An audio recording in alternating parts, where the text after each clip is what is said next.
엘리사를 통한 기적들 합니다.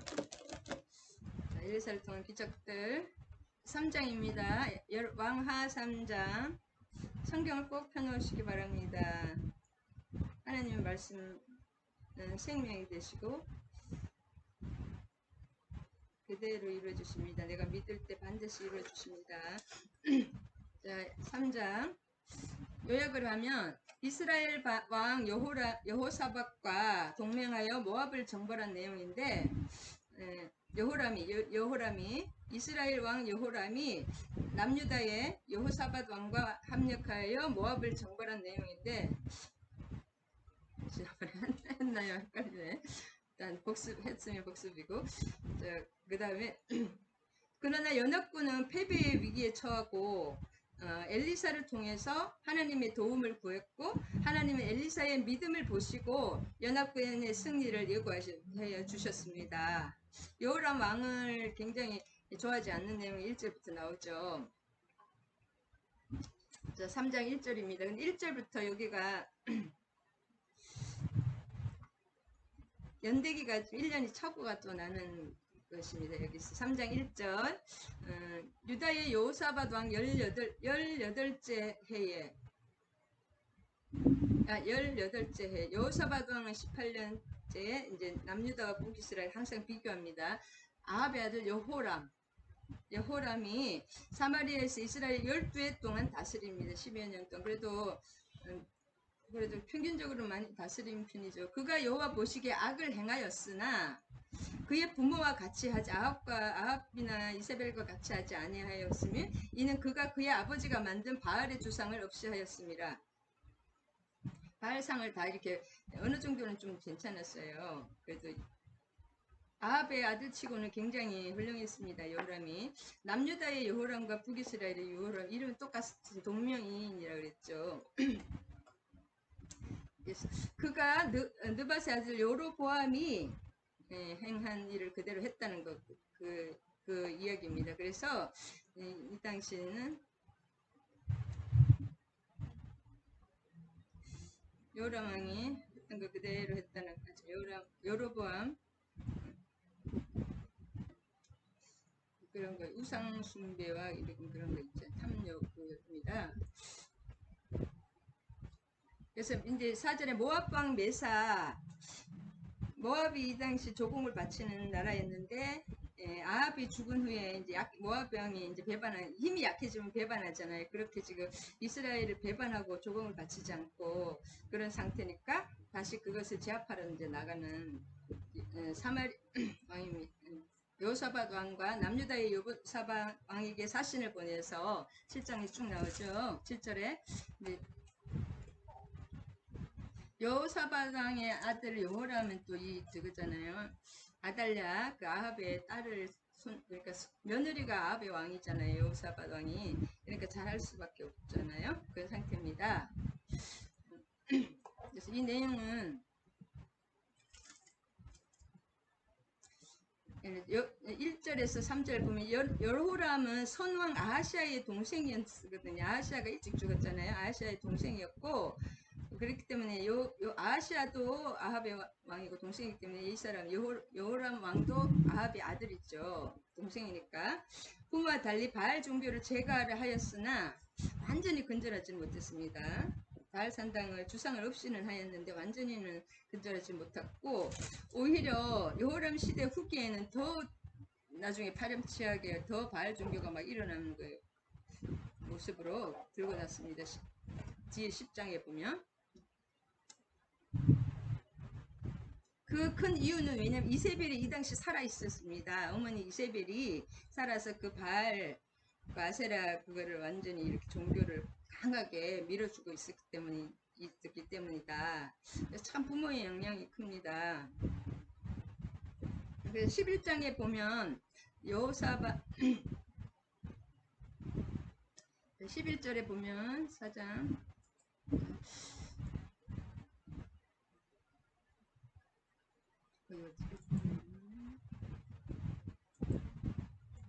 왕하 4장입니다. 3장입니다. 자, 열왕기하 3장 계속 연결되는 그 상하 연결하는 건입니다. 자, 3장 11절에 보면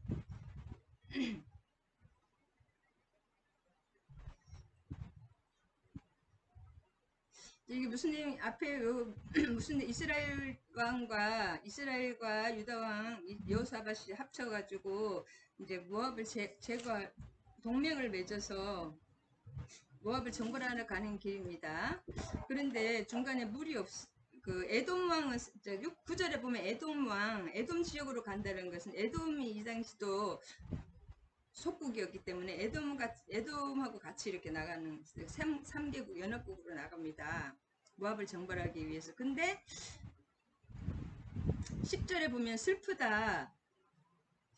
자, 19절에 보면 이스라엘 왕과 유다 왕과 에돔 왕이 가더니 길을 둘러간 지 7일에 7일 만에 뭐 어디까지 했죠?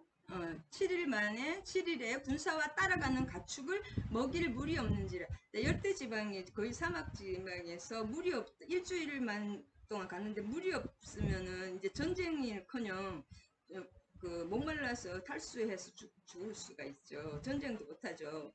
물이 없으면. 제일 무서운 게 물입니다. 오히려 전쟁보다. 근데 가축은 먹일 물이 없는 거예요. 그러니까 이스라엘 왕이 슬프다. 여호와께서 이 세 왕을 불러 모아 모압의 손에 넘기려 하시는도다. 자, 물이 없으면 전쟁은 이미 졌잖아요.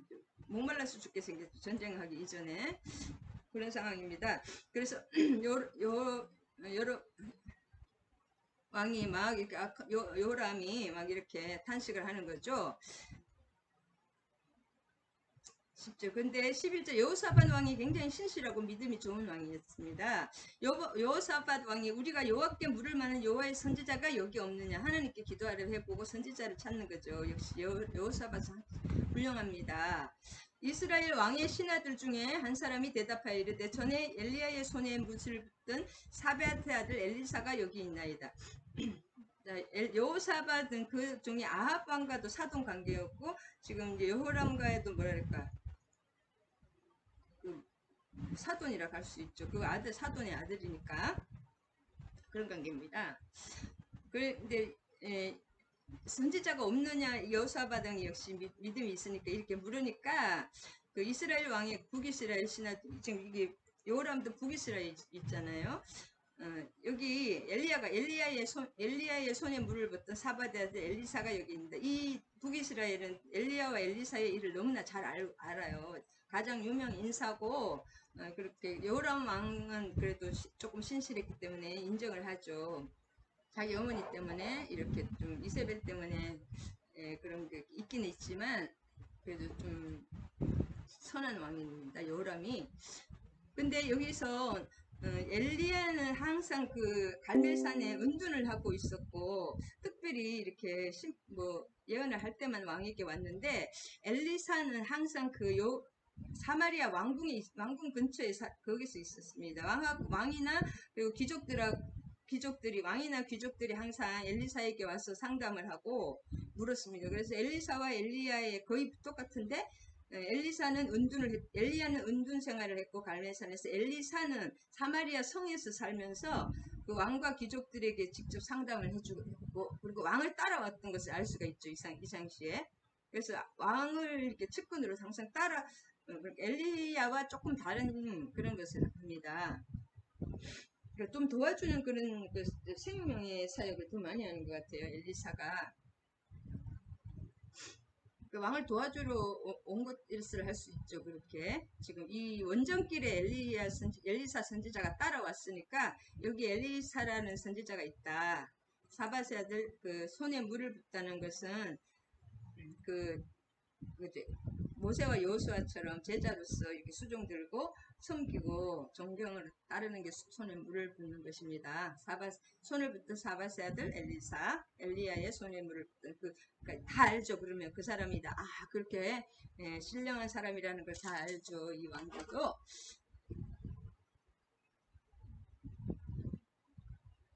그래서 이제 12절에 이 세 왕이 여호사밧 왕이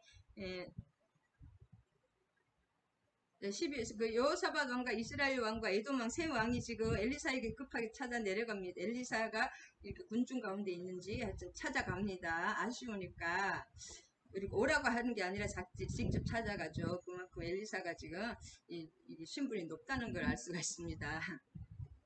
엘리사가 갑의 입장이라는 거 여러분 꼭 그렇게 얘기하기는 그렇지만 이리 오너라가 아니라 자기들이 가는 거 세 왕이 그런 입장이고 그랬더니 13절에 엘리야가 막 이렇게 하는 거죠. 내가 당신과 무슨 상관이 있나이까? 당신의 부친의 선지자들과 당신의 모친의 선지자들에게 가소서 하니 이스라엘 그렇게 말한 거예요. 그러니 이스라엘 왕 여호람이죠. 그에게 이르되 그렇지 아니하나이다. 여호와께서 이 세 왕을 불러서 모압의 손에 넘기려 하나이다.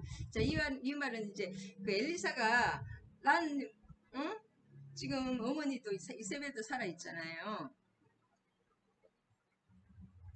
그래서 지금 당신의 부친과 13절 모친의 선지자들에게 가소서 아합과 이세벨의 그 선지자들이 지금 살아 있습니다. 400명 이세벨이 좀 이렇게 섬기고 있죠. 아니 케어하고 있죠. 돌보고 그리고 나라가 지금 그래도 이세벨이 잡고 있기 때문에 국교가 된 상태로 있습니다.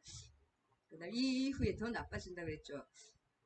그런데 그렇지 아니하나이다 이렇게 존경하는 말을 했죠. 왕이 엘리사에게. 그러니까 엘리사를 굉장히 존경했어요. 이 여호람 왕은 그래도 신실했기 때문에 어머니가 나빴을 문제인데 우리가 지금 죽게 생겼다 하니까 여호와께서 우리 새 동맹국 왕들을 모압의 손에 넘기려 하나이다. 모압의 손에 넘기면 큰일 나잖아요. 이스라엘이 없어지니까. 근데 14절에 이제 엘리사가 또 14절에 말하는 내가 섬기는 만군의 여호와께서 계심을 두고 맹세하니 하나님의 이름으로 맹세한 건 엄청난 거잖아요. 진짜 이렇게 빼도 박지 못하는 그런 사실이라는 거죠. 내가 섬기는 만군의 여호와께서 살아계신 하나님의 이름을 두고 이제 맹세하느니 내가 만일에 유다의 왕 여호사밧의 얼굴을 봄이 아니면 그 앞에서 당신을 향하지도 아니하고 보지도 아니하였으리이다. 그러니까 지금 여호람이 하는 것은 자기는 너무 못마땅하고 절대로 못 도와주지만 여호사밧 왕은 신실하니까 그 왕을 통해서 내가 이제 여호사밧 왕을 때문에 도와준다는 거죠. 그래서 15절에 검은고 탈자를 부르라고 이제 항상 찬양을 하나님은 찬양을 아이들이 찬양하는 소리도 하늘문을 열고 귀를 기울입니다. 그래서 저도 찬양을 잘은 못해도 찬양 계속 하나님 우리에게 드릴 수 있는 건 찬양밖에 없습니다. 하나님께 찬양하는 거 기쁨으로 기도하고 찬양하는 거 특별히 찬양을 하나님 너무 좋아하십니다. 그래서 검은고 탈자를 금은고 이렇게 찬양을 한다는 거죠. 하나님 찬양할 때에 여호와의 손이 엘리사 위에 있더니 15절입니다. 그래서 찬양을 하면 성령이 이렇게 빨리 임하는 것을 볼 수가 있습니다. 어둠이 물러가고 엘리사 위에 여호와의 손이 임한다는 거 하나님의 그 권능이 임하는 거죠. 영광이 임하는 거. 엘리사 위에 있더니 그러니까 하나님이 말씀하시겠죠. 그러니까 17절에 여호와께서 이르시기를 너희가 바람도 보지 못하고 비도 보지 못하되 이 골짜기에 물이 가득하여 너희와 너희 가축과 짐승이 마시리라 하셨나이다. 비가 오는 거, 비가 바람과 비와 이런 것이 아니라 밑에서 하나님의 능력으로 물이 난다는 거죠. 비가 와서 하나님이 그 밑에 물을 준비해 놓으셨습니다. 18절 이것은 여호와 보시기에는 작은 일이라 여호와께서 모압 사람을 당신의 손에 넘기리이다. 하나님이 하시는 일이라고 하시고 당신들이 모든 견고한 모든 성읍과 모든 아름다운 성읍을 치고 모든 좋은 나무를 베고 모든 샘을 메우고 돌로 모든 밭을 헐리이다. 19절 이거는 전쟁을 할 때는 막 그것을 다 이렇게 불 지르고 막 이렇게 이 당시 이제 열대지방이니까 그리고 샘을 메운다는 것은 이렇게 파괴를 한다는 거죠. 뭐 물이 없으면 사람이 살 수가 없잖아요. 샘을 메우고 나무를 자르고 막 그 성읍을 다 망가뜨리는 거죠. 그게 이긴다는 내용입니다. 모든 돌로 모든 밭을 헐어버린다는 거죠. 이긴다, 싸움에 이긴다. 전쟁에 하면 이렇게 합니다. 또 불을 지르고 그걸 파괴를 하죠. 다시 일어나면 공격하니까 다시 일어나지 못하게 아침이 되어 20절입니다. 아침이 되어 소재 드릴 때에 물이 에돔 쪽으로부터 흘러와 그 땅에 가득하였더라. 그래서 하나님의 기적. 물이라는 것은 생명이고 기적이죠. 하나님 생명수. 우리도 하나님의 생명수를 받으면 우리 영이 살아나고 모든 것이 죽어가던 그 모든 것이 다 살아납니다. 그렇게 됐다.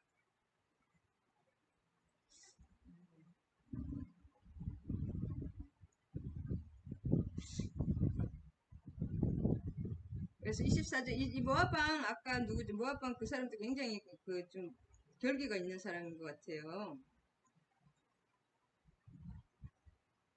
메사 이 모압 비문에 아까 4절에 보면 메사란 이름이 모압방 메사 이름이 좀 무서운 것 같아요. 메두사 비슷한 것 같아요. 메사 그는 9세기 중반 주전 9세기 중반에 모압의 한 도시인 디본을 병합해 온 사람이고 40년 동안 그 자기들이 이스라엘에 예속되어 있었는데 반란을 일으켜가지고 이렇게 있습니다.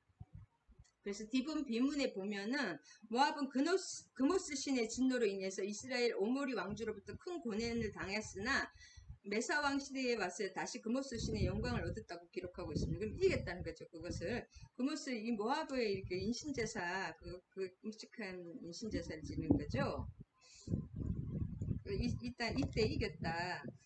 그래서 이제 다시 반란을 제압하기 위해서 이렇게 나간 건데 양을 치는 자라고 했잖아요. 아까 노케드 이것은 표를 찍다 이게 양에다가 이게 도장을 찍잖아요. 그런 뜻이고 양가죽에 막 표식을 찍는 목축업자 있잖아요.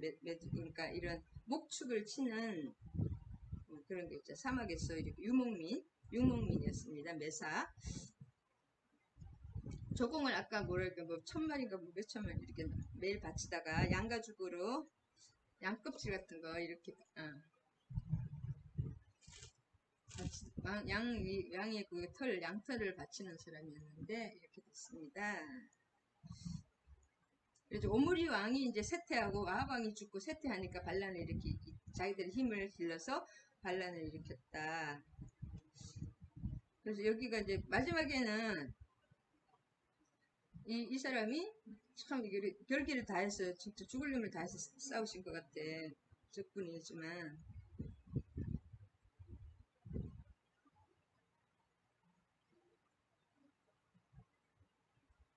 그래서 약간 애매모호합니다. 전쟁에 이겨도 양쪽이 피해가 심하잖아요. 약간 그런 상태예요. 여기가 누가 이겼다 누가 이제 여기 모압 성을 향하여 공격을 했는데 그냥 이게 나중에 이기는지 죽는지 모르게 죽진 않고 물러가는 것을 볼 수가 있습니다. 마지막 27절에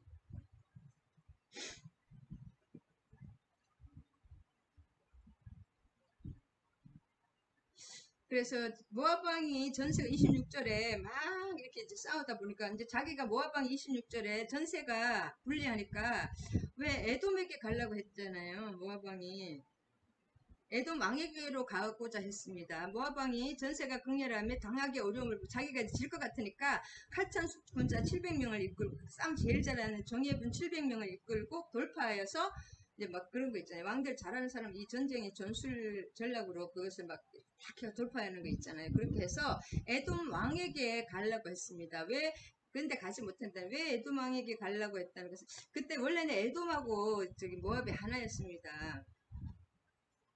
그렇기 때문에 원래는 자기 한 편이었다고 생각했는지 모르겠지만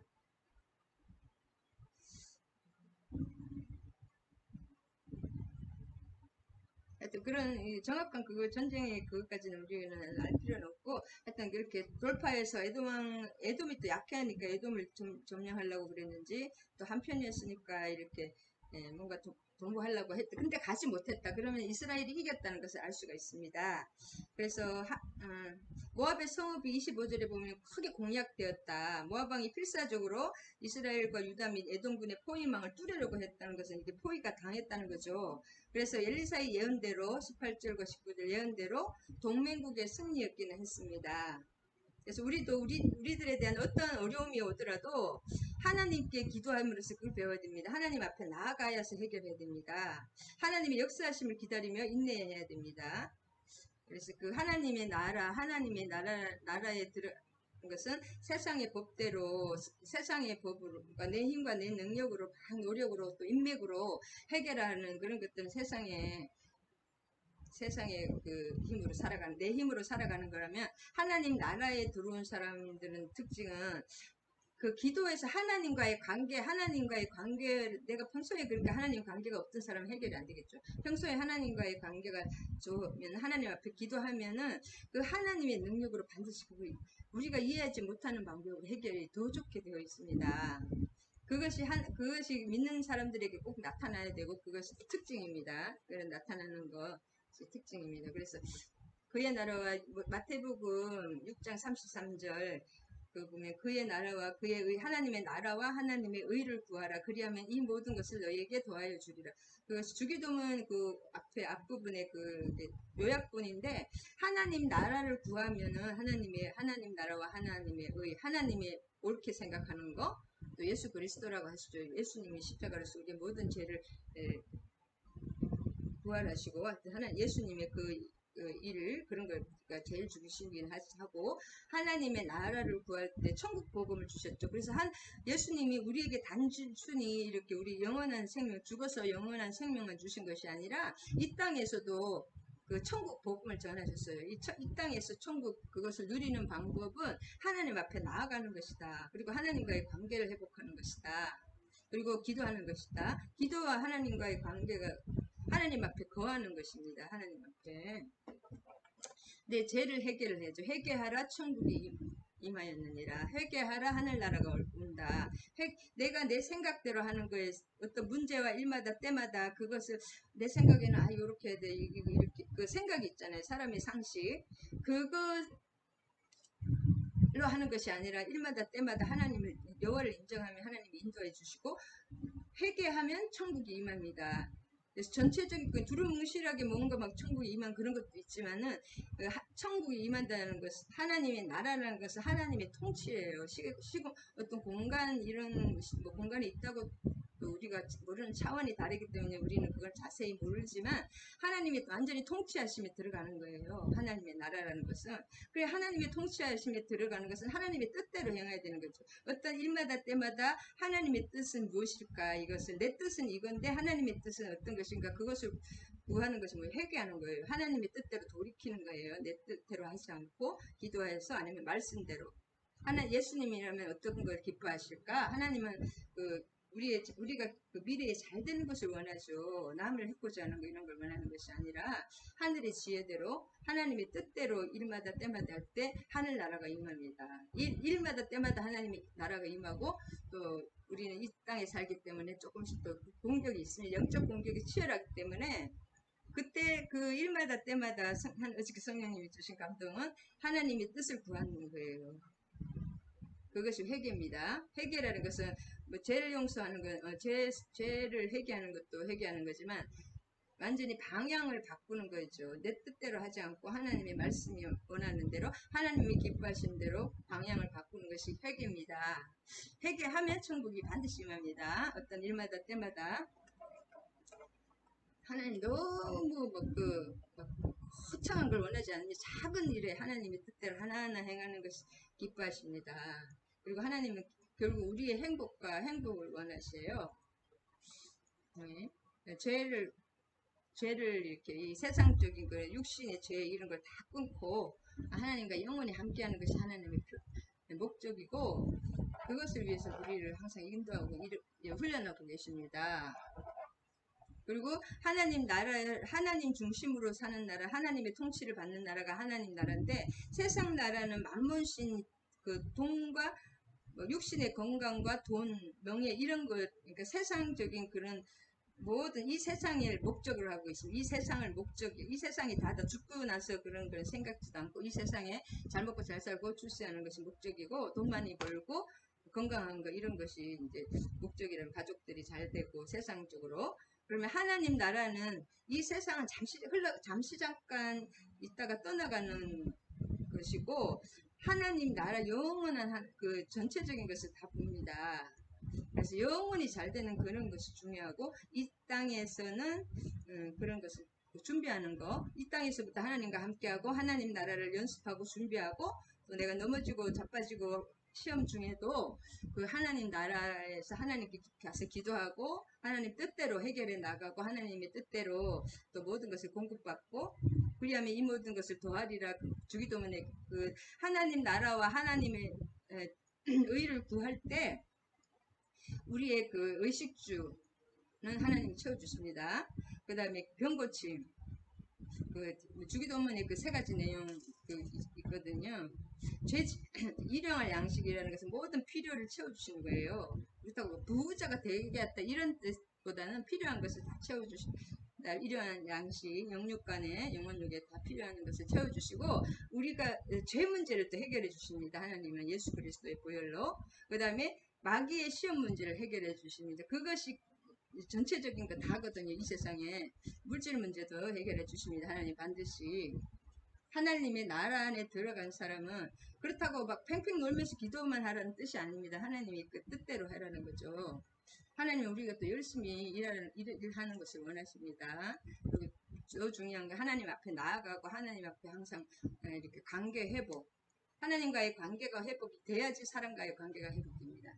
그래서 하나님 나라는 어떻게 관계의 나라입니다. 어떻게 생각하면 어떤 사람은 기도를 16시간, 17시간 하는데 완전히 중연부라는 사람이 있어요. 내가 그런 사람을 많이 봤거든요. 왜냐하면 열매가 말도 안 되는 그런 말만 하고 말도 안 되는 소리만 하는 거예요. 기도를 많이 하는데 그것은 왜 하늘 나라가 임한 게 아니라 세상의 그 우상으로 하나님을 섬기는 것입니다. 지금 똑같죠. 11개에도 예레미야나 11개 똑같습니다.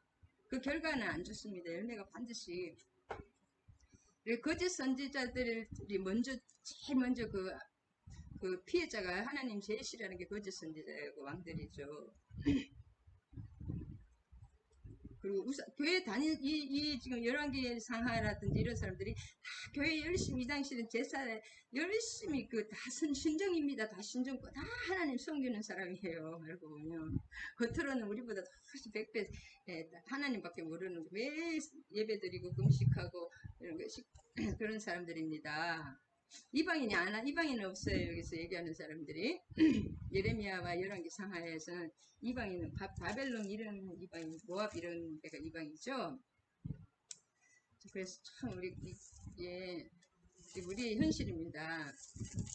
그래서 코로나를 통해서 하나님이 반드시 이런 것을 돌이키라고 하시는 것 같아요. 저 먼저. 진짜 중심 있게 해야지. 뭔가 우리나라는 샤머니즘이 굉장히 기독교가 샤머니즘화되어 있죠. 그게 문제인 것 같아요. 자, 4장 빨리 하겠습니다. 자, 4장 엘리사는 엘리야에 비해서 똑같이 거의 똑같습니다. 타입신이라고 그 전문 신앙 용어 타입신 똑같은 타입으로 계속 이렇게 거의 비슷합니다. 사르밧 과부의 그에서 통해서 또 이렇게 먹고 살고 여기도 마찬가지죠. 수냄 여인 과부 그 다음에 그 아들을 못 낳는 사람을 아들을 낳게 해주고 그 아들이 죽었는데 또 살린다. 그런 것은 예수 그리스도를 우리가 지금 그림자라고 할 수 있습니다. 그 다음에 그 기름병이 계속 차고 그 다음에 그 떡반죽 그릇이 마르지 않고 그 엘리사가 한 또 그런 거 물질적인 것을 해결해 주는 그것을 통해서 또 신약의 오병이어 그하고 다 이렇게 한 같은 그런 맥락으로 보면 됩니다. 구약은 또 신약의 그림자고 예수 그리스도의 그림자입니다. 무작정 예수 그리스도가 구약의 모든 것의 목적입니다. 그래서 구약은 다 예수 그리스도로 풀어져야 됩니다. 엘리야와 엘리사가 훌륭한 것은 아주 훌륭한 것보다 결국 하나님이 영광 받으셔야 되는 거죠. 엘리야가 직접 한 게 아니고 하나님이 영광 주신 거죠. 4장을 요약하면 엘리사가 행한 기름 사건, 수냄 여인의 잉태, 또 그녀의 아들 수냄 여인의 아들의 죽음과 소생, 그 다음에 선지자들의 제자들을 위한 해독한 기적들을 엘리사의 능력의 원천이 하나님께 있음을 보여줍니다. 그래서 이러한 엘리사의 사역은 하나님의 저주와 심판을 저주와 심판, 엘리야는 거의 다 저주의 심판도 이게 살리는 사건도 있었죠. 그렇지만 엘리사는 더 이렇게 사마리아에 거하면서 조금 더 업그레이드 됐다 그럴까요? 진짜 두 배의 기름을 받으시는지. 그런데 거의 비슷합니다. 거의 비슷합니다. 거의 비슷한 것은.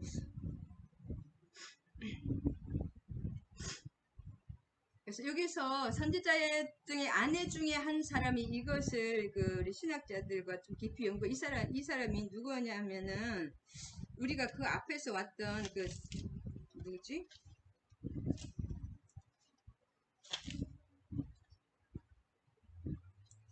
여기 엘리야의 5가지 기적이라고 하는데, 여기서 요세푸스와 그 랍비들의, 요세푸스 있잖아요. 요세푸스와 그 이스라엘 랍비들의 그 연구에 의하면은, 이 제자의 아내잖아요. 이 제자가 누구냐면은, 아내 한 사람, 이 아내의 남편이 누구냐면은, 국내 대신 오바댜, 왕상 18장 3절, 그 선지자를 50명씩 그 제자들을 갈매산에 숨겨서 목에 살린 사람 있잖아요. 이세벨의 그 탄압을 피해서 그 사람 요셉 랍비 오바댜 알죠? 오바댜 선지자 그 사람을 말한다. 그 사람의 부인이라고 합니다. 그래서 이렇게 그리고 요나는 누구냐? 요나가 그 학자들의 연구에 의하면 요나가 뺀질뺀질했잖아요. 아수르하고 그 당시 있죠. 북이스라엘이 아수르에 망했잖아요. 그 시대인데 아수르를 또 이렇게 회개시킨 요나는 누구의 아들이냐면 엘리야가 구한 누구지? 사르밧 과부의 아들 있잖아요. 그 사람이 요나입니다. 나 그거 지금 처음 알고 너무 신기했어요. 우리 목사님이 저거 하실 때. 요나가 누구냐? 엘리야가 구한 사르밧 과부의 아들 있잖아요. 그 사람이 요나예요. 왜냐면 그 시대하고 딱 맞아요, 또. 그 연구에 의하면. 학자들의 연구가 하는 것을 보면. 여기서 이 아들은 누구냐? 국내 대신 오바다의 아내입니다. 그 아내 중에 한 여인이 남편이 죽었죠. 오바다를 지금 이세벨이 이 당시 살아있었기 때문에 오바다를 죽였을 것 같아요. 이세벨이 그 선지자들 다 죽였잖아요. 그리고 오바댜가 많은 또 선지자들을 살려줬기 때문에 이제 아합이 죽고 나서 이세벨이 거의 더 하면 더 했지. 이제 더 심하지 뭐 회개했다는 내용은 전혀 없거든요. 더 심했겠죠. 그래서 나의 남편이 이미 죽었는데 당신의 종이 여호와를 경외한 줄을 당신은 아시는. 이제 자기 남편이 그 하나님을 경외하는 사람이라는 것을 알죠. 서로 다 제자들이고 같은 선지생도 중에 하나였잖아요. 이 엘리사도. 이제 빚 준 사람이 와서 나의 2 아이를 데려가서 그의 종을 삼고다 하나이다. 돈이 없으니까 빚을 좀 얻었는데 그 빚을 못 갚으니까 아이들을 잡아가서 종을 만든다는 거죠. 그래서 여기 똑같습니다. 엘리야와 엘리사의 그 타입신 모형 장면이 엘리야와 엘리사가 똑같은 일을 행했다. 엘리야의 그런 능력이 엘리사에게 그대로 임했다. 죽은 아들을 소생하는 거. 그런 것처럼. 그래서 이것도 무엇을 얘기하는 하나님이 엘리야를 통해서 죽음의 권세를 꺾었잖아요. 죽은 사람을 살렸다는 거 예수 그리스도를 예표하죠. 그 다음 엘리사를 통해서도 죽음의 권세를 꺾으셨음을 증거합니다. 그건 예수 그리스도의 죽음이란 십자가와 부활을 우리는 이것을 그림자라고 볼 수가 있습니다. 그리고 하나님께서 선지자를 통해 죽음의 권세를 꺾고 살리잖아요. 그것을 2번 보여줬다는 것은 큰 이제 확실하다는 거죠. 예수 그리스도께서 우리가 죽음의 권세를 완전히 꺾고 살아난다는 것을 확증하는 거죠. 2번 똑같은 것을 둘이라는 것을 보면 둘은 뭐냐면 그 확신의 숫자입니다. 증인도 한 명이 아니라 증인이 반드시 2명의 증인의 숫자거든요. 그래서 이 기적 밑에도 여러분 잘 아시겠죠. 무슨 기름을 가득 부어서 이렇게 기름을 온 집이 바깥에 있는 그릇까지 다 빌려와서 그 기름이 이렇게 기름이 엄청 비싸집니다. 그다음 이 당시에 여기서는 또 무역이 나라와 나라 사이에 무역이 굉장히 이 역사 시대적인 배경을 보면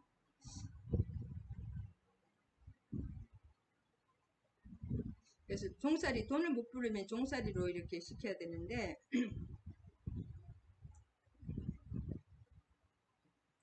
그래서 이제 그 기름, 여러분들 정말 잘 알죠. 기름을 그렇게 해가지고 기름병이 마르지 않게 계속 그 많은 양의 기름을.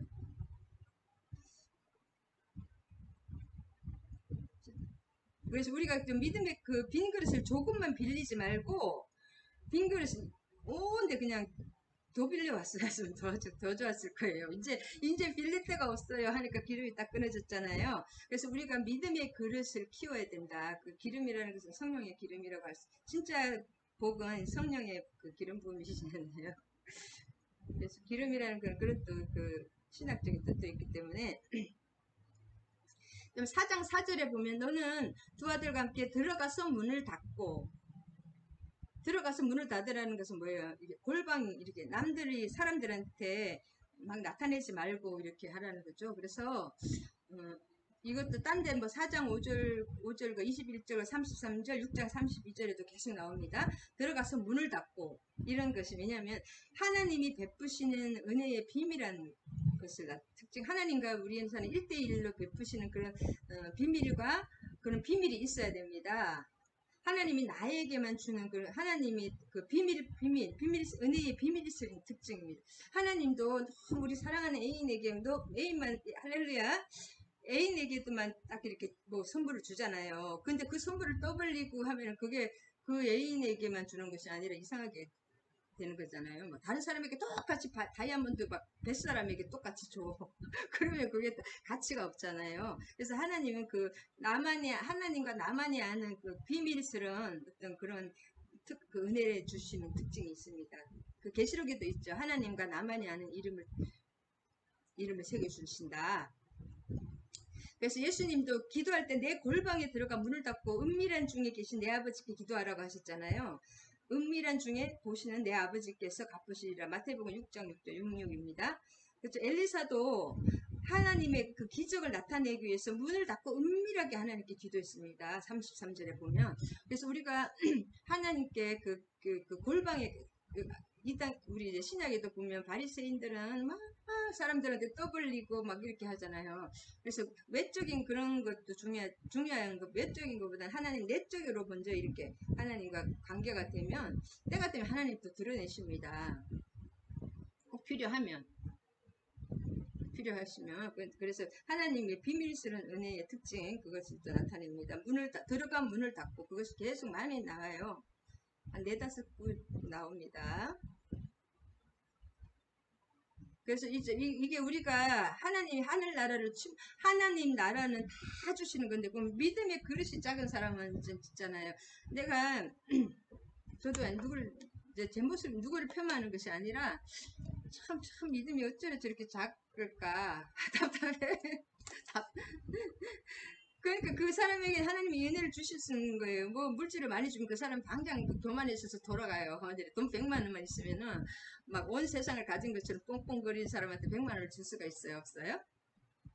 겸손을 잊어버리고, 안 그래 요만한 거 주면은 막 자기가 교만해가지고 막 난리야. 그러면 그 초등학생의 믿음이 안 되는 사람에게 돈 1,000만 원을 줄 수가 있을까요? 못 주잖아요. 저도 아직 그런 믿음이 저도 자신도 아직 큰 믿음은 물질을 제 힘으로만 하려고 했는데, 이제 하나님께서 물질을 다 채워주십니다.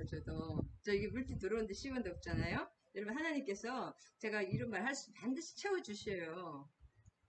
내가 거짓말하면 안 돼. 거짓말하면 하나님 당장 심판합니다. 그래서 그 물질의 어려움을 통해서 하나님이 또 그 물질을 채우시는 분이라는 것을 여러분 경험하시기 바랍니다. 저만 모르고 다른 분들은 다 그런 걸 겪고 있으시더라고요. 하나님께서 채우시는 경험을.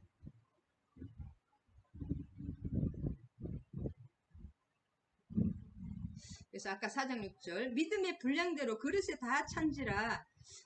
그릇을 그에게 가져와서 그의 아들하고 온 동네 가서 빌려왔는데, 그래서 이것도 참 그게 기름이 그쳤더라.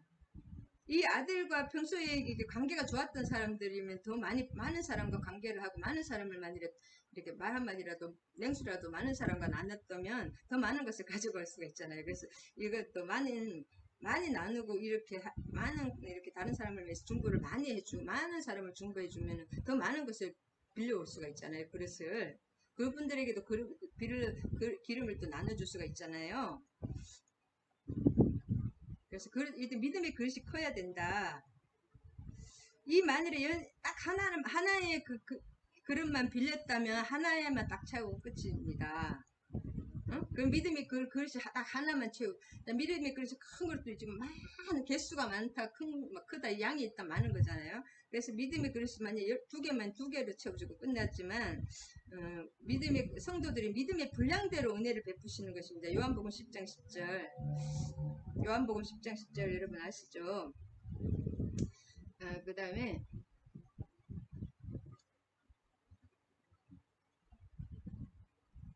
4장 7절에 보면 하나님의 사람에 나아가서 고한 제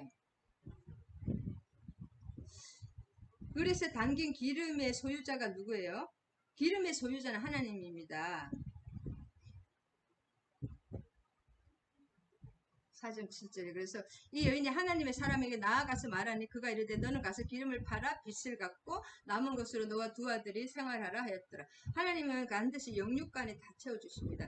일용할 양식을 주신다는 것은 내가 물질적으로만 있고 영적으로는 황폐하면 살 수가 없습니다. 영적으로도 뭔가 이렇게 영혼육을 다 채워주십니다. 하나님은 일용할 양식은.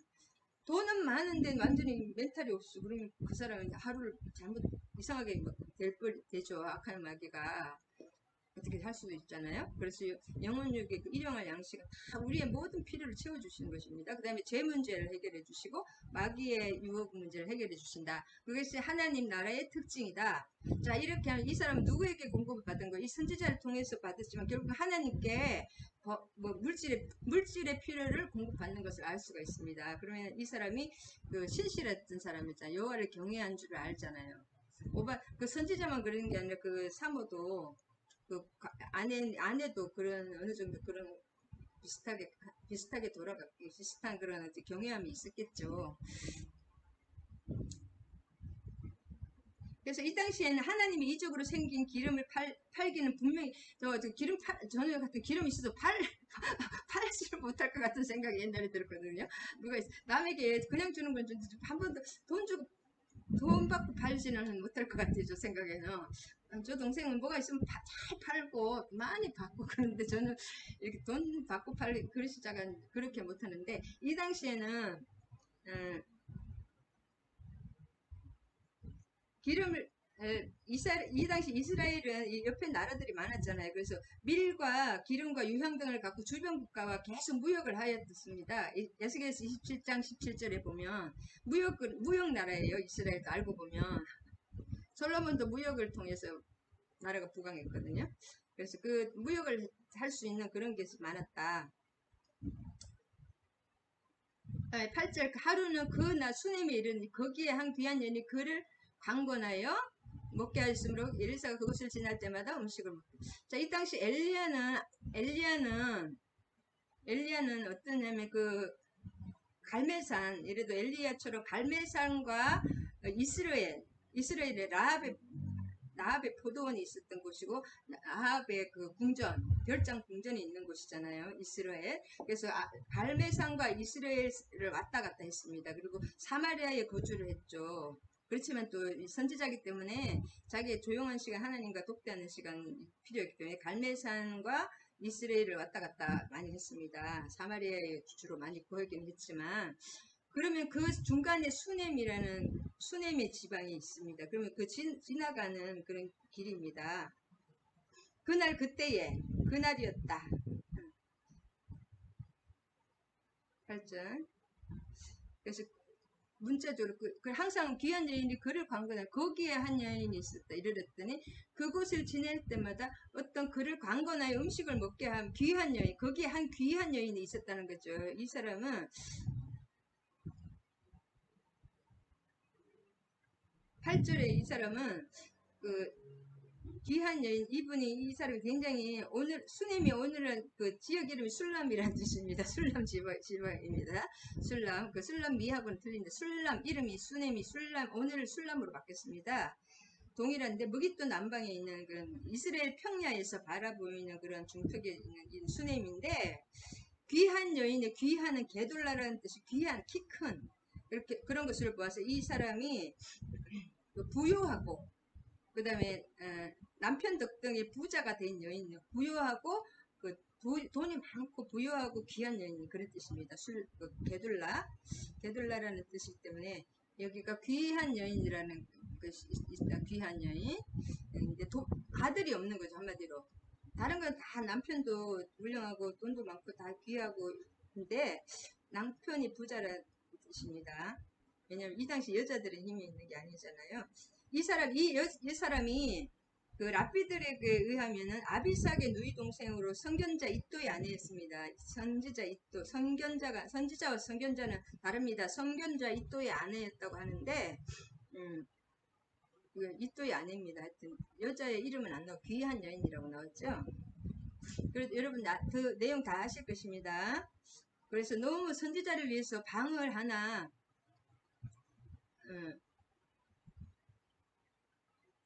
이 엘리사 선지자가 이 당시에 활동했던 대용인 갈멜산 남쪽입니다. 남쪽. 갈멜산 남쪽이 주요 활동지였는데 백성을 보살피기 위해서 엘리사도 정기적인 여행을 이렇게 했습니다. 항상.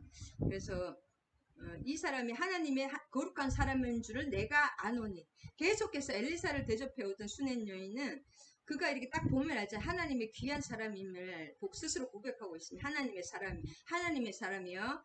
맨 오브 갓, 하나님의 사람이요. 그렇게 고백하고 있습니다. 그래서 오랫동안 이렇게 상대방의 허물을 보고잖아요. 오랫동안 하면 저 사람 이게 안 돼. 우리는 인간적인 눈은 허물을 보는지만 참된 하나님의 사람이었던 이 여인은 하여튼 둘 다 훌륭했죠. 엘리사도 훌륭했고 이 여인도 훌륭했습니다. 그러면서 이 여인이 그 방을 하나 이 사람을 위해서 집을 만들어 아주 귀하게 좋은 방을 만들어 가지고 그 다음에 이 사람 메노라 지금 그 촛대까지 놔뒀습니다. 그러니까 메노라라는 것은 굉장히 귀하거든요. 그 당시에는 계집 종이라고 했죠. 그래서 이 사람이 세심한 배려를 했습니다. 13절에 보면 그리고 이게 10절에 보면 우리가 그를 위하여 작은 방을 담 위에 만들고 침상과 책상과 의자와 촛대를 주사이다. 그가 우리에게는 거기에 머물리다 하였다. 왔다 갔다 하는 길에 자기 집이 좀 부자니까 가장 어떤 좋은 곳에 침상과 책상과 의자가 그 선지자가 예배를 드릴 수 있고 마음껏 쉴 수 있고 먹고 자고 할 수 있고 이제 음식은 본인이 대접을 하게 되고 그 다음에 그 메노라라는 것은 주님 앞 하나님 앞에 예배를 드릴 수 있고 교회를 작은 교회를 마련해 준 거예요. 먹고 자고 예배를 제사를 지를 수 있고 메노라까지 그래서 촛대까지 두었나이다. 촛대 10절에 그 촛대라는 것은 안락한 휴식처럼 다락에 덧붙여 지은 방, 다락방이 최고의 방이라 그랬죠. 이스라엘에서는 환기가 잘 되고 그 다락방에 덧붙여 지은 방이다. 우리가 허름한 방이라고 생각하시면 안 됩니다. 네, 작은 방을 또 이렇게 만들어 주셨다. 왜냐면 그리고 그 다음에 집 주인하고 왔다 갔다 하면 불편하잖아요. 그래서 계단으로 바깥 통로가 있습니다. 집 본체와 달리 마음껏 이렇게 좀 상관없이 갈 수 있게 휴식과 연구를 위한 공간으로 침실과 이렇게 다 휴식과 마음껏 이렇게 마음껏 쉴 수 있게 그 공간 집 주인의 집에 안 들어와도 그렇게 해가지고 평평한 지붕 위에 지어진 방입니다. 다락에 덧붙인 방. 좋은 위치도 좋고 방도 마음껏 들어올 수 있는 그런 방을 그러니까 대접을 했죠. 그리고 이제 여기 4장에서는 참 아이러니한 게 그 앞에는 이제 누구의 선지자의 아내의 기름 물질 문제 해결해주고 두 아이가 있으니까 물질 문제 해결해주고 이제 평생 먹고 살 수 있게 그렇게 해결해주는 방법. 그 다음에 수넴 여인, 이 귀한 여인이 그렇게 대접을 받고 그 집에는 다 좋은데 애가 없는 것을 알고 16절에 내가 이맘때에 게하시에게 물어봤죠. 무슨 일이 필요한 것이 뭐냐. 그러니까 아이가 없는 것을 알았죠. 그 다음에 이 여인은 아이는 없고 남편은 늙은 나이다. 14절에 보면 이 아브라함과 비슷합니다. 14절에 보면 남편이 늙었다는 것은 뭐 나이가 많은 아기를 약간 낳을 수 없다는 그런 뜻이에요. 남편은 늙은 나이다. 그러니까 이 여인을 다시 불렀잖아요. 게하시가 불렀더니 내가 내년에 한 해가 지나 이때쯤에 아들을 안으리라. 아들을 낳는다는 거죠. 이 여인이 아니로소이다. 왜 아니로소이다. 내 주 하나님의 사람이여 당신의 계집종을 속이지 마옵소서 하니라. 아유 안 돼요. 아니에요. 나 계집종을 속이지 말라. 이게 사라가 막 그 피식 웃은 거하고 똑같습니다. 남편이 나이가 많아서 애를 못 낳는 거예요. 한마디로 인간의 힘으로는 낳을 수 없는 거예요. 이 조건이 모르겠어요. 이 부인도 어떻게 되는지 모르겠지만 일단 남편이 늙은 나이다 이게 딱 나왔다는 것은, 그리고 내가 아유 아니라고 이 사람 엘리사가 기적을 행하는 사람인 걸 다 알잖아요. 엘리야와 똑같은 기적을 아이를 낳 근데 인간적인 조건으로는 할 수 없다는 거죠. 그 사라와 아브라함하고 똑같습니다. 그래서 계집종을 속이지 마옵소서 하니라. 근데 과연 잉태하여 해가 지나 아이가 말한 대로 여인에게 엘리사가 말한 대로 아들을 낳았더라. 그 다음에 그 아이가 죽었죠. 갑자기 머리가 아파 하다가, 근데 엘리사가 침상에 가서 이렇게 앉습니다. 그 다음에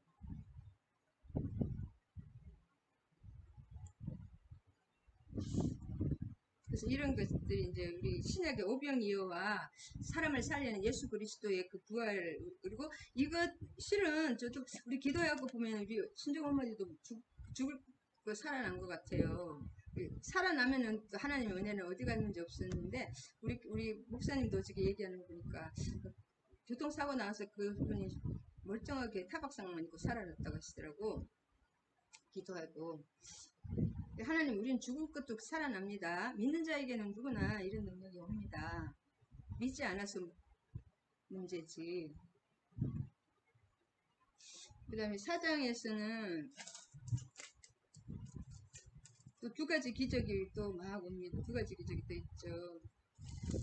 4장에 빨리 요약하면은 4장 8절에서 16절에 보면 엘리사는 사역 초기에 왕이나 귀족들을 자주 만나 신앙적인 충고를 앞에 걸 다시 한번 복습합니다.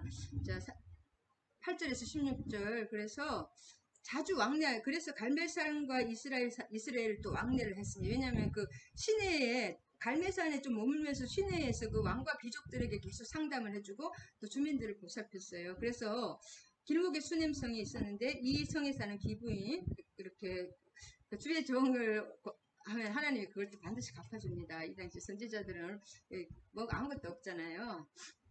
그 다음에 그래서 이 당시 아이를 못 낳는다는 것은 제일 큰 수치입니다. 여자로서의 뭘 못하기 때문에 자기의 큰 수치를 이렇게 면해주시고 얼마나 제일 큰 소원을 들어주신 거죠. 하나님의 주의 종을 또 한대하면 이런 것이 있습니다. 그 다음 16절 하나님의 속이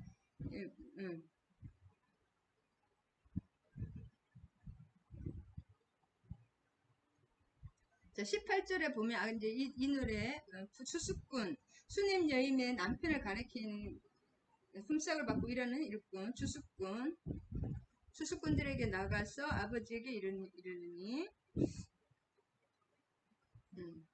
문을 닫고, 자, 그 다음 21절에 그 어머니가 올라가서 아들이 침상 위에 두고 문을 닫고 나와.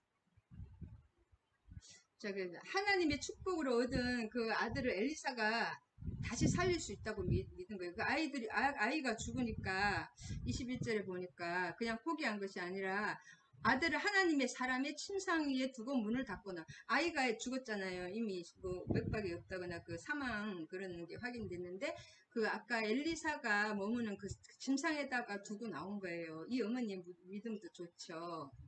문을 닫고 딱 나오는 거예요. 그 다음에 남편을 불러 말을 타고 엘리사에게 가죠. 바로 사환에게. 예. 낙의 안장을 지어달라고 그래가지고 막 급하게 갔겠죠. 남편이. 그래서 아이가 죽었다고 안 그러면 막 우리 아이 죽어서 난리를 울고 막 이렇게 뭔가 할 거예요. 근데 이 여인은 그 아이를 살릴 수 있다는 믿음에 이 엘리사를 보고 아무 대답도 안 하고 아무에게 알리지 않았습니다. 그냥 그 방에다가 딱 놔두고 문을 닫고 나온 거예요. 엘리사의 침상에다가. 그 다음에 4장 29절에 보면 자, 엘리사가 게하시에게 이르되 내 허리를 묶고 내 지팡이를 인사하지 말고 대답하지 말고 자, 엘리사가 이렇게 주의 일을 할 때 있잖아요. 다른 데 쳐다보면 안 됩니다. 이렇게 아무것도 하지 말고, 그냥 집중해서 제 지팡이를 갖고 아이 얼굴 위에 놓으라. 뭐가 틈탈 수가 있기 때문에 이런 것이 참 중요합니다. 그 어머니도 아무데게 말했죠. 이게 비밀스럽게 하는 것도 참 중요합니다. 하나님의 큰 일은 악한 것들이 또 틈타지 않게 말로 인해서 이렇게 틈이 타기 때문에. 그 다음에 30절에 보면 아이의 어머니가 이르되 여호와께서 살아계심과 당신의 영혼이 살아계심을 두고 맹세하노니 내가 당신을 떠나지 아니하리이다. 엘리사가 이에 일어나 여인을 따라가니라. 자, 그래서 항상 우리가 뭘 이렇게 하면 목숨을 걸고 하는 게 결단적인 그게 참 중요해요. 하늘나라도 침 넣어야 됩니다. 어저께도 제가 보니까 그 하나님의 나라는 초월적인 그 초자연적인 슈퍼내추럴 우리의 이런 게 다 이해되고 이런 차원이 다르잖아요. 우리와 차원이 다른 그 초월적인 세계이기 때문에 우리는 뭐예요? 은혜로만 사는 거잖아요. 하나님 나라. 우리는 은혜를 받아야 되는 입장이고 하나님은 초월적인 그 하늘에 우리 머리 위에 하늘이 있다면 그러면 그거를 가만히 있다고 그게 오나요? 비행기도 이륙을 할 때 뭔가 이렇게 뚫어야 됩니다. 이 기도할 때도 다니엘도 기도가 막힌 것처럼 공중에 이렇게 막이 있어요. 유튜브에 보니까 막이 막 까맣게 쳐져 있다고. 기도가 떨어지는 기도가 있고 조금 올라가다 떨어지는 거 있고 그냥 그 막이 있습니다. 막에 딱 부딪혀서 내려오는 기도. 그 막을 뚫어야 됩니다. 성령의 불로. 그리고 뭔가 이렇게 결단적으로 딱 나아가는 거 이 사람이. 그래서 그게 중요합니다. 40장 40절에 보면 여호와께서 살아계심과 당신의 영혼이 살아계심을 두고 맹세하는 내가 당신을 떠나지 아니하리이다. 지금 아들이 죽게 생겼잖아요. 그러면은 이 게하시에게 이렇게 막 게하시가 그렇게 해도 된다는 거지만은 지금 엘리사를 데리고 가야 되죠. 엘리사가 이에 일어나 여인을 따라가니라. 그래서 이게 내가 결단적으로 막 하는 거 그런 게 참 하나님 앞에 이런 게 중요합니다. 내가 다른 사람을 중보할 때 그 사람 내 목숨을 가지고 나가야 돼요. 흐릿하게 디리비리한 사람들은 다 약한 자는 다 죽어요. 한마디로. 성격이 저도 참 매몰차지를 못하는 그 성격이 참 안 좋아요. 약한 것은 뚫고 나가지 못합니다. 10번을 한 번 치다고 마는 거예요. 10번을 막 치고 100번을 치고 그냥 몸부림을 치면서 기도하는 사람들은 진짜 하나님의 은혜를 참 풍성하게 받는 걸 볼 수가 있는데 저도 참 이렇게 몸부림치는 게 약해가지고 근데 그렇게 하려고 노력합니다. 그리고 사람이 죽을 때도 저도 이번에 체험했는데 내가 주님 앞에 막 몸부림치면서 일단 뭐 외적인 것도 중요하지만 내적으로 내가 막 하나님 앞에 기도하면 하나님이 그분 살려주십니다. 그래서 우리 이 땅에서 내가 묶어야 하늘이 묶이고 내가 풀려야지 하나님이 풀어주세요. 이 땅의 권세는 뭐예요? 하나님이 사람을 통해서 하게 돼 있어요. 하나님. 그래서 우리가 기도를 하지 않으면 하나님이 역사를 못 하십니다. 이게 성경에는 안 나오지만은 그래서 기도하는 사람과 안 하는 사람은 아무리 저도 말씀을 하루 종일 평생을 말씀을만 했는데 아무 역사가 없는 거예요. 근데 기도를 하니까 역사가 일어나더라고요. 기도를 통해서 예수 그리스도께서 십자가를 지셨는데 우리는 그 기도를 최소한 이렇게 기도하는 건 뭐예요? 이미 이루는 거 그냥 이렇게 살짝 뭔가 노력하는 그것도 안 해가지고 무엇을 달게 하나님 가만히 앉아가지고 봐주지 않습니다. 그래서 기도가 없이 자꾸 뭔가 막 컴플레인 하는 사람이 있으면 답답해요. 옆에서 아니 본인도 기도 안 하는데 어떻게 옆에 사람이 그렇게 기도를 해줍니까? 계속 막 이거 불평 저거 불평. 하나님은 마누리의 기운을 받지 않아요. 내가 한 걸음 나아갈 때 그거 보고 그 다음 걸 내려주고 한 걸음 나가는 걸 보고 그 다음 걸 내려주지 내가 막 바란다고 하나님 다 주는 거 아니에요. 그 사람에게 기도를 막 매달리고 하나님 앞에 그런 그 그렇게 막 그 인내의 시간을 그런 게 필요한 것이, 축복을 주면은 그냥 바로 주면 그 사람 바로 쏟아버려요. 바로 세상으로 나가버린다거나, 내가 이렇게 막 강하게 그렇게 하는 부르짖는 그런 사람은 그 축복을 주었을 때 그것을 계속 유지할 수 있는 거예요. 그래서 하나님이 뭐 약속해서 응답을 안 하는 것이 아니라, 응답을 줘봤자 그 사람 뺏겼기 때문에 오히려 나쁜 결과를 주기 때문에 응답을 못 해주시는 것입니다. 그래서 기도도 이렇게 목숨을 걸고 나가야 된다. 그리고 꾸준히 습관적으로 나가는 거지. 한 번 딱 기도하고 응답받고 한 번 기도하고, 그 사람은 이제 항상 그 자리에서 맴도는 거. 잘해야 그 자리 점점 내려갑니다. 안 하면. 그래서 계속 습관, 인생의 모든 그 축복은 습관이다. 습관이 기도하는 습관, 말씀 보는 습관, 또 남에게 그 경건의 마태복음 6장에 보면 하나님께서 그 천국에 하나님 나라가 임하면 하는 그 세 가지 특징이 뭐냐면, 구제, 남에게 섬기고, 그 다음에 기도, 주기도문이 쭉 나오잖아요. 그 다음에 그 금식이잖아요. 금식기도, 금식인데, 금식이라는 것은 세상 것을 때로는 끊고 꼭 밥을 굶는 것도 중요해요. 밥만 굶어서 되는 것이 아니라 하나님과 어떤 독대하는 시간을 갖는 거죠. 뭐 세상에 이런 거 다 끊고 순간순간 그런 시간을 가져야 되지, 하나님의 것을 받고 있지, 세상에 계속 연결되어 있으면 안 됩니다. 한 번씩 금식하는 습관, 하나님과 독대하는 습관, 네, 기도하는 습관. 기도해도 하나님의 나라를 먼저 구해야지, 세상 것을 만문신이 구하는 것을 그대로 구하는 사람이 있어요. 하나님 중심으로 나아가는 게 하나님 나라인데, 나 중심으로 나아가는 그것은 아직 세상 나라입니다. 그리고 그 세상 나라에 들어간 것은 걱정, 근심, 염려, 두려움밖에 없어요.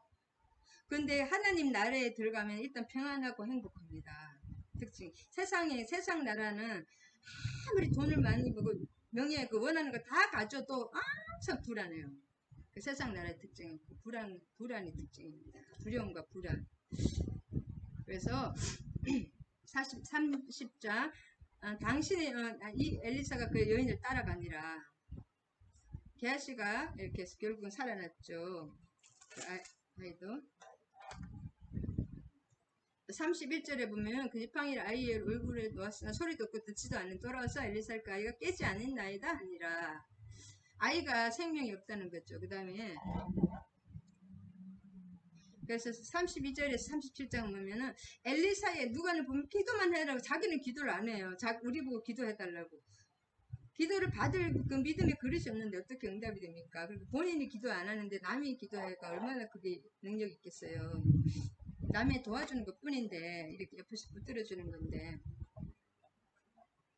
믿음의 그릇이 돼야지. 그 다음에 엘리사의 간절한 기도와 수냄 여인의 확신이 결국은 죽은 아이를 살립니다. 엘리야 혼자서 하는 것도 아니고 수냄 여인 혼자서 하는 게 아니에요. 항상 같이 하는 거. 이거 하나님이 은혜가 주시면 우리가 또 결단적으로 나아가야 됩니다. 기도와 믿음의 결단. 기도가 가장 중요해요. 그래서 하나님이 쉬지 말고 기도하라는 거죠. 쉬지 말고 기도할 때 계속 그 하늘에 연결이 됩니다. 뭔가 기도하는 것은 뭔가 막 이것 주세요 저것 주세요가 기도가 아니에요. 기도를 뭐 달라고 하는 것, 기도라는 것이 아니라 하나님의 그 나라, 하나님을 항상 그 중심으로 생각하고 예수 그리스도를 중심으로 항상 그의 다스림을 받는 것이 그 기도입니다. 그분을 항상 머릿속에 그 대부분을 하나님과 예수 그리스도의 그 말씀에 두는 것이 기도입니다. 그런 것이 다른 것이 들어올 수가 없어요. 그래서 그렇게 둘 때 내가 그 하나님과 예수 그리스도의 말씀을 들었을 땐 다른 것이 또 가득 찹니다. 세상 것이 가득 찹니다. 그래서 이 죽은 아이가 엘리사가 아이 위에 또 엘리야처럼 엎드린 것은, 죽은 아이에 엎드린 그 죽은 아이가 엘리사의 능력이 아니라 하나님의 능력으로 살아난 것입니다. 그래서 이 하나님께서 엘리사의 기도와 수냄 여인의 믿음이 필요합니다. 이 아이가 살아나기 위해서는 엘리사의 기도도 필요하지만 수냄 여인의 믿음이 필요하다. 우리가 뭔가 기도 응답을 그 기도의 믿음의 그릇이 없으면 못 봐도 또 그릇이 없으니까 그냥 못 받고 떠내려가는 거예요. 그래서 자 38절에서 41절에 보면 두 가지 기적이 더 나오는데 빨리 하고 끝내겠습니다. 국을 끓였는데 이 당시 흉년이잖아요. 이 바알 숭배가 심하니까 하나님이 흉년을 계속 줍니다. 그래서 그러면 선지자의 제자들도 선지 학교를 하고 있잖아요. 엘리사와 엘리냐가 선지 학교에 자기들도 먹을 게 없으니까 막그 채소를 캐러 가서 들포도 동굴 막 그런 걸 아무거나 막 끓이니까 들호박 이런 게 들에 있는 거 잘못 먹으면 독이 있잖아요. 옷자락에 채워가지고 썰어서 국을 끓여 소태에 무엇인가 그들은 무엇인지 알지 못한지라 소채 넣때 정확하게 모르고 막 먹으면 잘못하면 독을 먹잖아요. 그래서 사람들에게 주니까 우리가 이거 못 먹는 거다. 이거 독이 있다. 그렇게 하잖아. 그렇게 먹지 못하니까 이제 엘리사에게 얘기합니다. 그래서 밀가루 같은 걸 풀으라고 말하고, 그래서 엘리야는 소금을 뿌렸고 엘리사는 이 밀가루를 푸는데 단지 가루나 소금이 능력이 있는 것이 아니라 성령의 역사를 일으키기 위한 도구로 하나님이 하신다는 거죠. 결국은 뭐예요? 엘리사와 하나님과의 관계가 모든 것을 이루는 거죠. 엘리야의 기도를 통해서. 그래서 42절에서 44절은 기근이 한창일 때 보리떡 20개와 채소 한 자루로 100여 명을 먹입니다. 이것은 이제 오병이어하고 연결되죠. 보리떡 물질적인 것도 하나님이 해결하신다는 거예요. 계속 기근이 한창일 때 막 굶어잖아요. 그러면 먹을 게 없잖아요. 이 선지 생도들도 사람이 많으니까 먹을 게 많이 필요한데 보리떡 20개와 오병이어처럼 보리떡 20개면 몇 개 안 되잖아요. 채소 한 자루로 그 100여 명을 다 먹고 먹고 그 먹이는 것까지 중요한 게 아니라 남는 것이 중요합니다. 먹이고 우리 12강조리가 맞았잖아요. 완벽하게 남고 차고 넘치는 거잖아요. 먹고 남았더라. 여호와 그들 앞에 주었더니 여호와께서 말씀하신 대로 먹고 남았더라. 그것이 중요합니다. 그래서 하나님은 차고 넘치게 주시는 거지 깨작깨작 그렇게 주시지 않습니다. 훈련할 때는 필요한 만큼만 주십니다. 그래서 이것은 구약의 이건 예수 그리스도의 오병이라든지 주님께서 우리의 모든 일용할 양식을 채워주잖아요. 그 하나님 나라를 먼저 구하면 밑에 거는 다 채워주십니다. 하나님 나라를 구하면 할렐루야. 하나님이 원하신 대로 하면은 왜 진짜 새들 있고 꽃들도 하나님이 먹이시고 입히잖아요. 농사 짓지 않잖아요. 마찬가지입니다.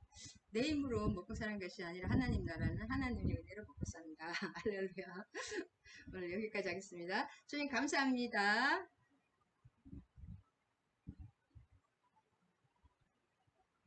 너무 좋은 것이고 이걸 좀 하나님 감사합니다. 오늘 또 하나님 또 말씀의 생수를 가득히 부어주시니 감사합니다. 열왕기상 3장과 4장에서 하나님께서 죽은 자도 살리시고 우리 선지자 엘리사 선지자를 통해서 전쟁도 이기게 하시고 죽은 아이를 뵐 수 없는 그런 가정에 생명을 주시고 또 죽은 아이를 살리시고 또 먹을 수가 없는 그런 독한 독약을 또 하나님께서 희석하셔서 먹을 수 있게 만들어 주시고 또 기근일 때 이렇게 보리떡 20개와 채소 한 자루로 많은 선지자 100여 명에서 그 선지자를 먹게 하신 하나님의 그 오병이어의 기적을 그림자를 봅니다. 하나님 예수 그리스도께서 이 땅에 십자가 지시고 부활하심으로써 우리의 모두 죽을 생명을 살리신 것과 또 오병이어와 그 모든 질병을 치료하고 모든 귀신을 쫓아내신 그런 것을 이 엘리야와 엘리사의 기적을 통하여 5가지 기적을 통하여 바라봅니다. 주님 우리가 온전한 하나님 나라 안에서 하나님의 나라와 그의 의를 추구할 때 물질적인 문제 또 영적인 문제 재적인 문제 환경적인 문제, 특별히 하나님 관계가 풀릴 때, 하나님 관계가 온전히 하나님과 나와의 그 비밀한 관계가 풀릴 때, 사람과의 관계, 이웃과의 관계, 자녀와의 관계, 남편과의 관계, 부모님과의 관계가 다 풀리는 것을 또 바라봅니다. 내가 하나님 앞에 하나님을 내 중심으로, 하나님 중심으로, 하나님의 그 왕권을 중심으로 그 왕국을 살아나갈 때 모든 것이 풀리고, 그 하나님의 뜻대로 살아나갈 때 모든 것이 채워지는 것을 또 봅니다. 하나님 예수 그리스도의 본받고 신약의 예수 그리스도께서 우리를 살리신 것처럼 또